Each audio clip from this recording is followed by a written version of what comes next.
5, 4, 3, 2, 1.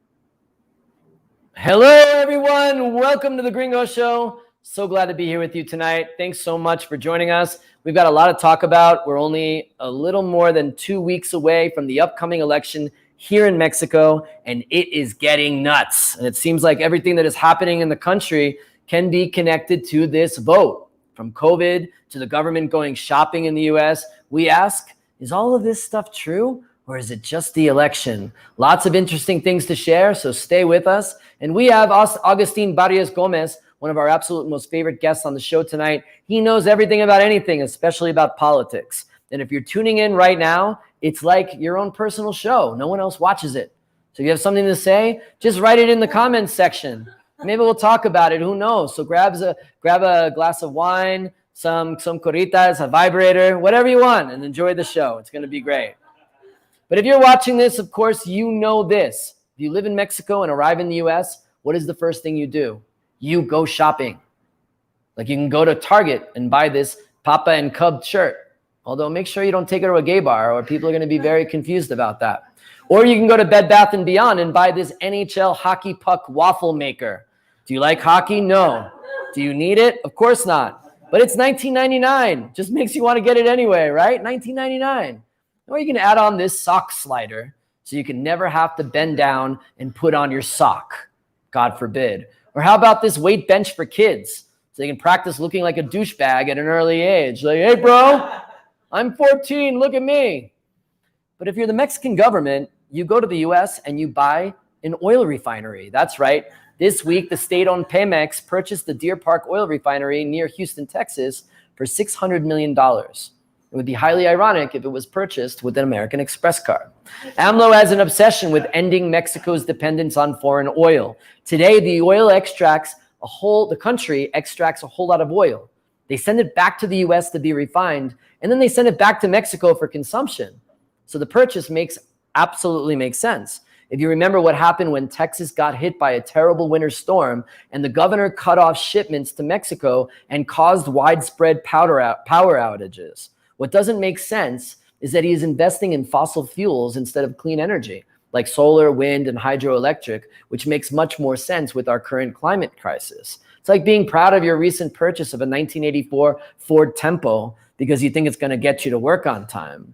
Also, Pemex is $100 billion in debt, not millions, but mil millones. Doesn't really look like you can trust it to do business. I don't know, maybe there's another way to achieve energy independence.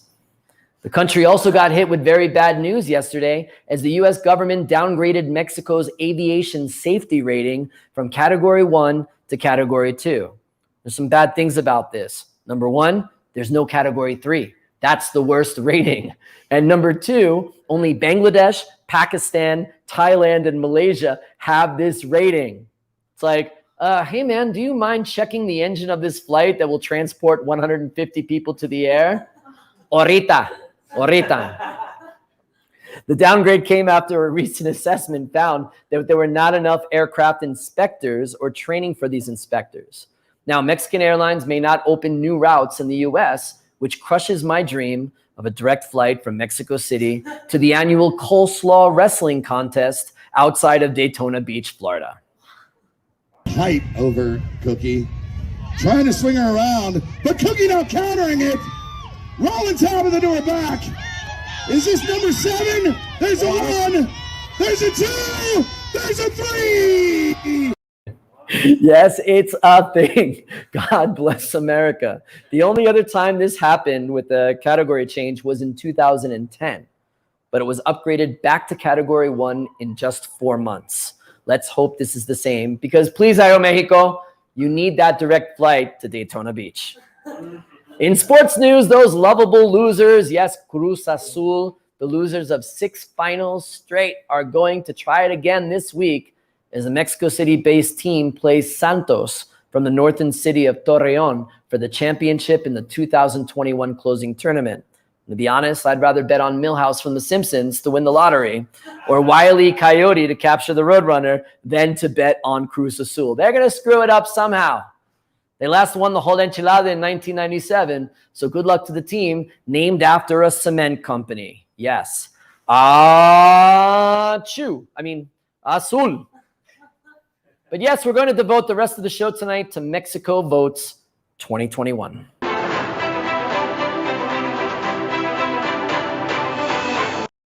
It's only 10 days until voters go to the polls, and this could be the most significant and impactful election in Mexico's history. The ruling party of Morena is expected to retain its majority in the Chamber of Deputies. The question is by how much? If President Andrés Manuel López Obrador gets his way and his coalition wins more than 2/3 of the seats, he will continue what he calls the fourth transformation and make significant changes to the Constitution, which can have a dramatic effect on the future of the country. And by the way, what the hell is the fourth transformation? I mean, what was the first transformation? They decided to switch from human remains to corn for the pozole? I mean, come on. There are 500 seats in the Chamber of Deputies, so to take the majority, the party needs 250 seats. In latest polling, Morena is expected to win around 230 seats, not enough to win a plurality, and will need to solidify their coalitions with the Workers' Party, the Green Party, and the New Alliance, who are expected to win another 85 seats or so, well short of being able to make these sweeping constitutional changes. This is really surprising because before COVID, before the metro collapsed a few weeks ago, criticism of the party's handling of women's issues and a number of other scandals, the president was virtually invincible. I mean, he could have built a Taco Bell in the middle of Mexico's main square, the Zocalo, and people would still love him. Although, have you tasted that naked chicken chalupa? Instead of a taco shell, it's breaded chicken with lettuce, tomato, cheese, and ranch dressing. I mean, listen, I'm not saying it's Mexican food, but you can't knock it until you try it, all right? It's pretty delicious. But the president's party is losing support among young people, the same constituency who boosted his candidacy in 2018, because he promised that he would open more opportunities to minority groups such as the LGBT community and women, and they have all been disappointed. Also, there are 15 governorships at stake, and Morena is poised to win many, but were expected before to sweep it all. Now, polls have been wrong, especially in the US, where in the 2020, Democrats were expected to win a lot more than they did. So nobody knows. But this landscape is really, really exciting, and the next 9 days are going to be incredibly interesting. So strange things are happening as the campaigns continue, especially with COVID. As of tonight, 15 states are in yellow light and 16 are in green light. And the green light means that the state is virtually open for business. There's only one state in the country that is struggling. That's Quintana Roo, where the resort communities of Cancun and Tulum are located. And of course it is. It's the place where everybody from all over the world are like, oh my God, let's go to Tulum and wear artisanal V-neck ponchos with Indiana Jones hats. We can all lick each other and get COVID. It's going to be so cool. I mean, imagine getting COVID in Mexico, like so cool.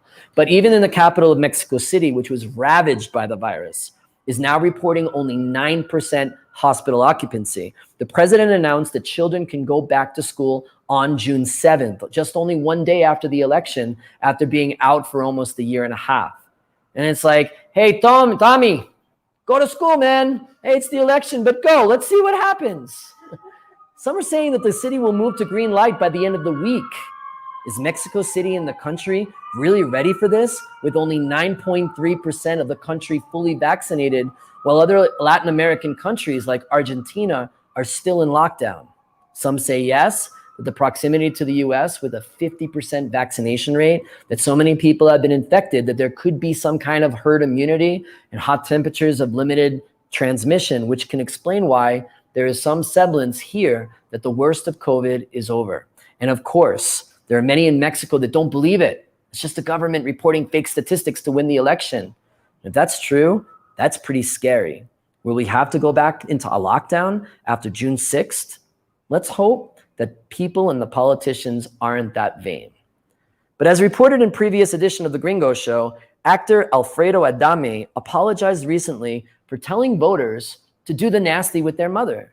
However, he apparently did not mean it. This is exclusive Gringo Show footage taken from one of our viewers. Take a look. Tú dile.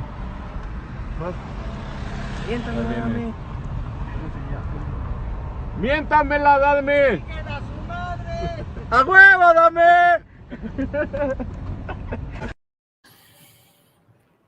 It seems to be working because any Mexican son who is told to sleep with their mom takes a minute to consider it because they love them so much. It's like, she makes me dinner, she talks to me, she listens when I'm sad. So yeah, why not have sleep with her? I don't know. Let's move over to Nuevo León, where ribs-eating candidate for governor Samuel Garcia decided to make a music video to promote his campaign. Take a look.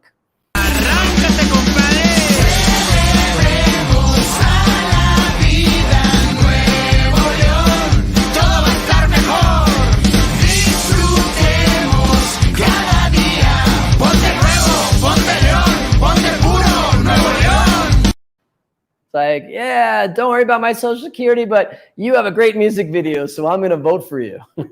He was joined by Plastilina Mosh and Pato Machete, two pretty big rock icons to promote his campaign. Very unique and interesting. Imagine Joe Biden doing that, right? I think he'd do the chicken dance or the Macarena or something like that. You got to love the ingenuity of Samuel Garcia's campaign. But for more election analysis and predictions of what will happen on June 6th, we go to Agustín Barrios Gómez, member of the Mexican Council on Foreign Relations. And as mentioned before, one of my favorite guests on the show. Thanks so much for joining us, Agustín. Agustín, tell me, how would you feel today at this moment if you were AMLO? I just want to be clear. I want one of those sock things that you showed at the beginning. And two, totally, right? Two, I actually love the Dorito shell taco. Sorry, I just had to say that. Viva, why would it do bad in Mexico? Like Chipotle too. I think they would be. I mean, I know that. I don't think they tried hard enough, to be frank. I'm gonna quote the Chihuahua from the Taco Bell commercials of the 1990s. Yo quiero Taco Bell. All right. Let's get back to the election. Tell me how you feel if you were AMLO right now. Getting back to serious things. So you were asking me how I would be feeling if I were AMLO right now? Yeah, absolutely. Is that it?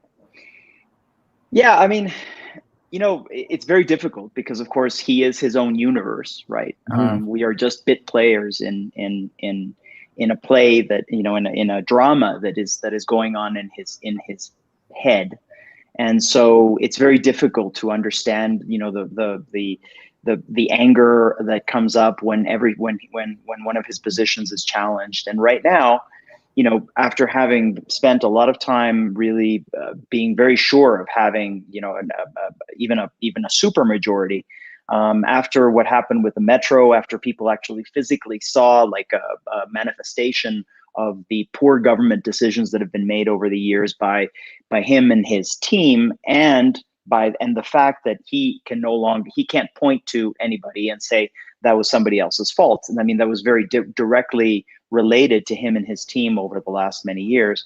And so that was sort of, a turning point in this election. I think that made all the difference. And I think the numbers are really changing. I mean, even this attempt to put rapist in the governorship of Guerrero, and then, him actually saying that instead of him, okay, so he couldn't be there, but because the INE said that he didn't even report his spending, so he puts his daughter there in this massive exercise in cynicism.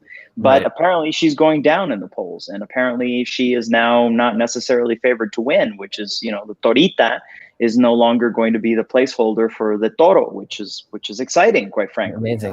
But Agustín, you know what these guys think because you were a member of their party back in the day when you were a congressman. I wasn't directly a member because I never joined, but I certainly was put on the ballot by the PRD. Okay. It wasn't Morena at the time, and the PRD was a much bigger tent.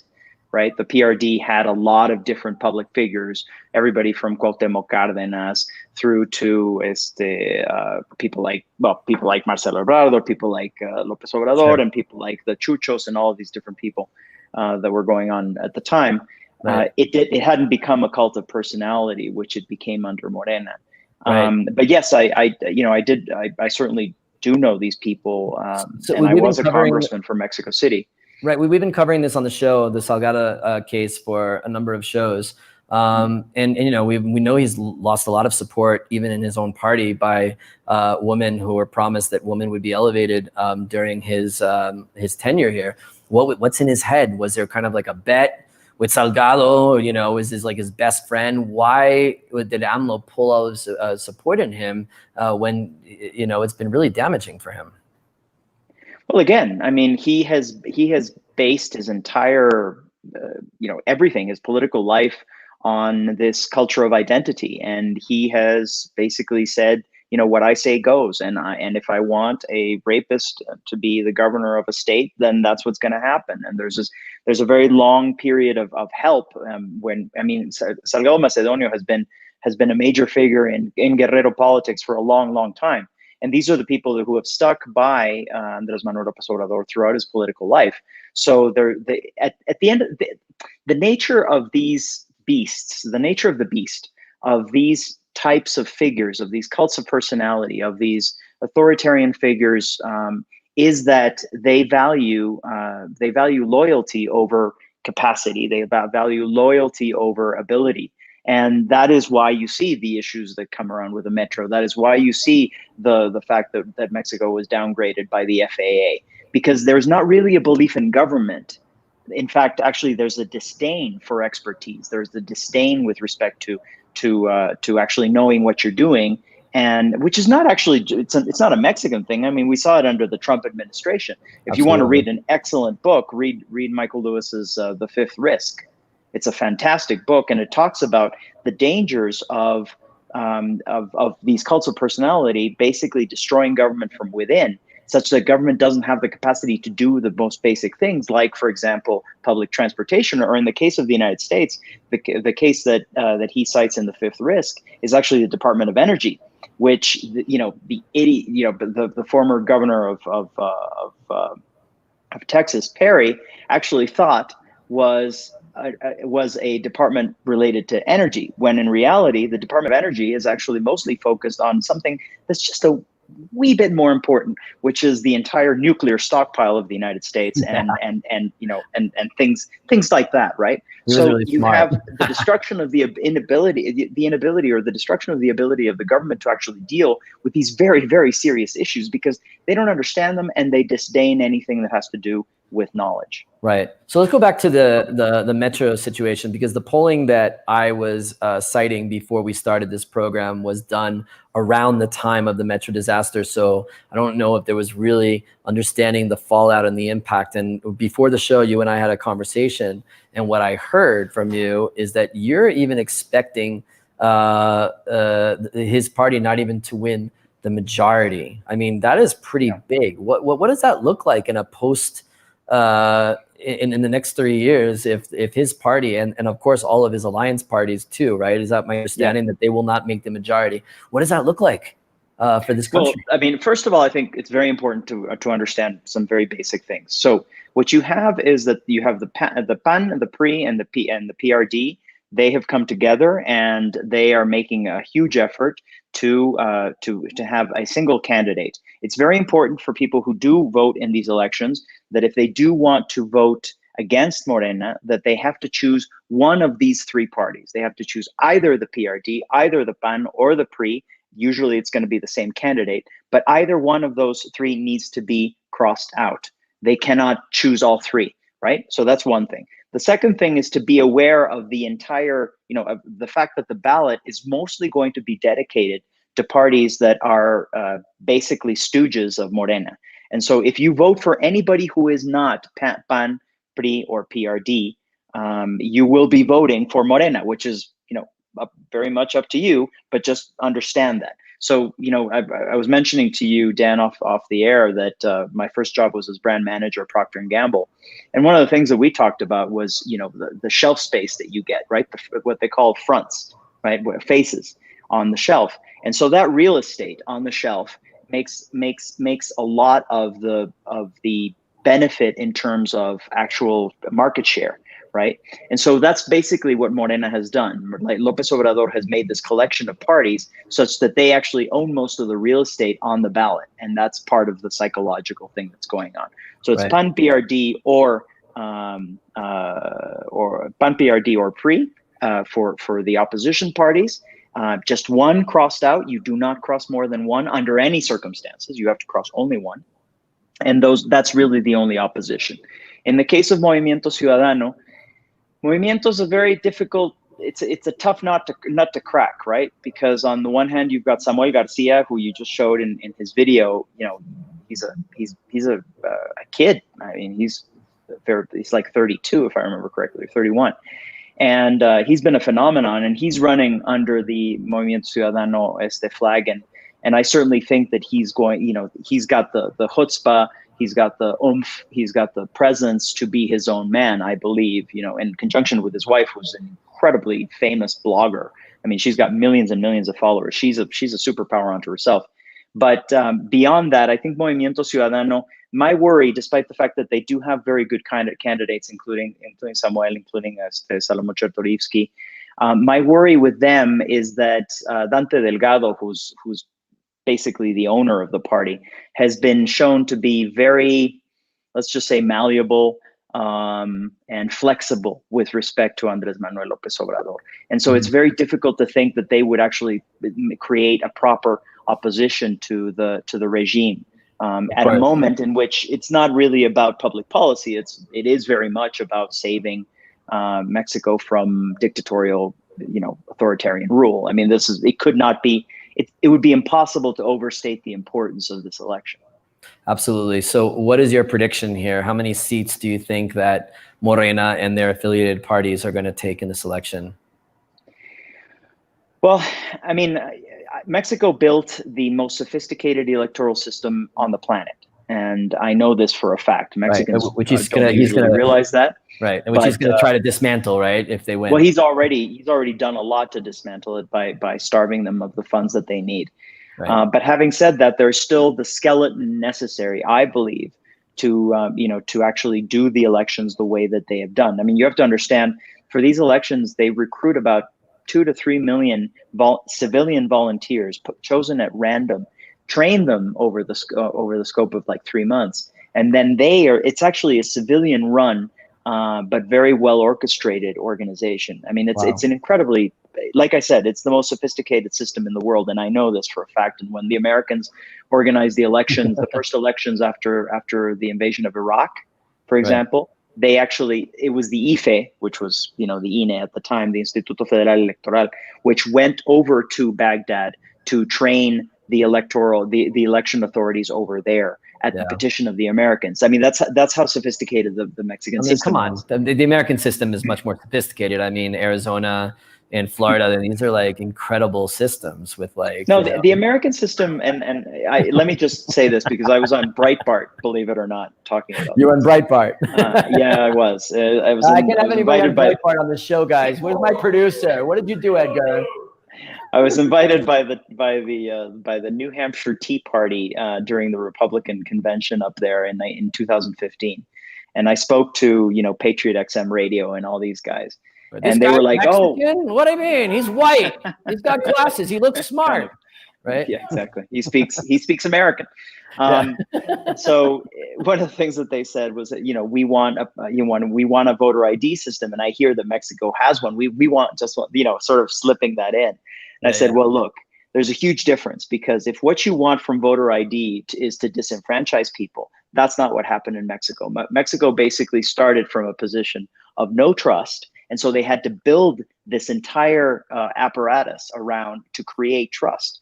Right. The American system was built on trust. And I think that there's a lot of very positive things about that. Of course, I don't think that the conditions are the same anymore, but I do believe that you can't disqualify that it was built on trust, that and that there were some very positive things about the American system that obviously need to change right now. But if you want to go to a system like Mexico's, you have to be willing to spend the billions of dollars to make sure that even the old lady, in the Sierra of Guerrero or Chihuahua, in the middle of nowhere, gets her voter registration ID, and that it's free, and that it's not, and it's accessible, and that they actually get it. Everybody gets it. And I think that Mexico did an incredible job. I'll never forget going to,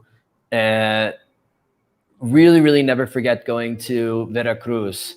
In 2003, I drove my car from Reynosa to Veracruz, and it was an election day, and I would drive through these small towns and see lines and lines and lines of people in these small villages ready to vote. And so that's really promising. It's really good to hear. But Agustin, I don't want you to skirt this question. We only have a couple of minutes left, but tell me your prediction. What do you think? How many seats do you think Morena and his affiliated parties are going to win? I mean, okay, so I'm hoping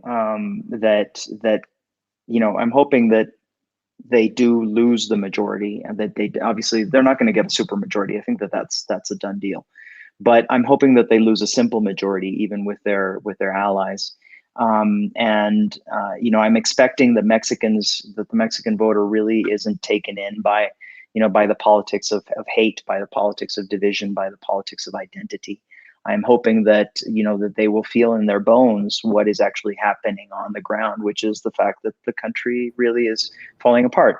And that's saying a lot, because the country wasn't all that well put together in the first place, right. in the early 21st century. So to see those very few areas of Mexico which actually used to work, if you're the mother of a kid who stopped receiving, after AMLO came to power, cancer medicine, and has had to watch her son die after years of actually receiving it. If you are the family member of somebody who's walking into one of these clinics of the EAMS, or you're a mother who can no longer drop her child off at childcare, which is actually something that had been achieved before, I mean, that really has to hurt. And I'm hoping that message of all of those people who have been affected, or the 24 people who passed away in the metro disaster, I'm hoping that their voices are heard. Yeah. And so absolutely. we'll see. Yeah. And I've been talking about this too on the show, that anybody who's watching that doesn't vote and was really mad and said that it was negligence, but in a democracy, these people, we have to all be participatory and vote. And if we don't hold the elected officials accountable for their work, they're going to do whatever they want. And I think that's the worst thing that can happen in a democracy, Dan, and I've seen it happening among Republicans in the U.S., is the divorce between what happens at the polls and what happens on the ground. Yeah. So once that accountability is no longer there, that's how democracies die. Yeah, absolutely. Agustin, always a pleasure to have you on. We could be talking for another half hour if we could, but I hope to have you come back on the show soon, and good luck, and hopefully some of your predictions will come true. Agustín Barrios Gómez. And congratulations, by the way, Dan. Thank you so much. Member of the Comexi, also a former anchor of en ADN 40, former diputado, and many other things. It's a pleasure having you on the show. Thank you so much. Thank you. All right, that does it for this edition of the Gringo Show. Please join us next week for continuing election coverage as Mexico votes. And if you're thinking of voting, you should go to the polls with a juicy BBS sandwich. Listen to this. You go to the poll, you're ready to vote, and in the other hand, you have brisket, bacon, and Swiss cheese all on the same sandwich. Sounds good? You can purchase that in a Pepsi at any of the 6 locations of our sponsor, Pinche Gringo Barbecue, including the newest location at the baseball stadium. You can order it by visiting pgbbq.mx or through Uber Eats. You're going to thank me and thank me and thank me for the best tip I've ever given you in my life. Besides that, if you liked our show, please follow us on Facebook or our Gringo Show YouTube channel. We'll be reading the news. We'll be watching the polls for you, so you don't want to miss next week's show. And listen, if you are watching this and you are Mexican, go vote. You need to share your voice. You need to share it loudly, because these guys don't get held accountable if we are not active in doing so. So please vote on June 6th.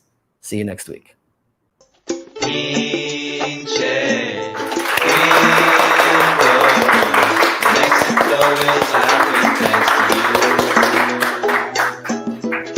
We like to watch you dance salsa and listen to your best friend.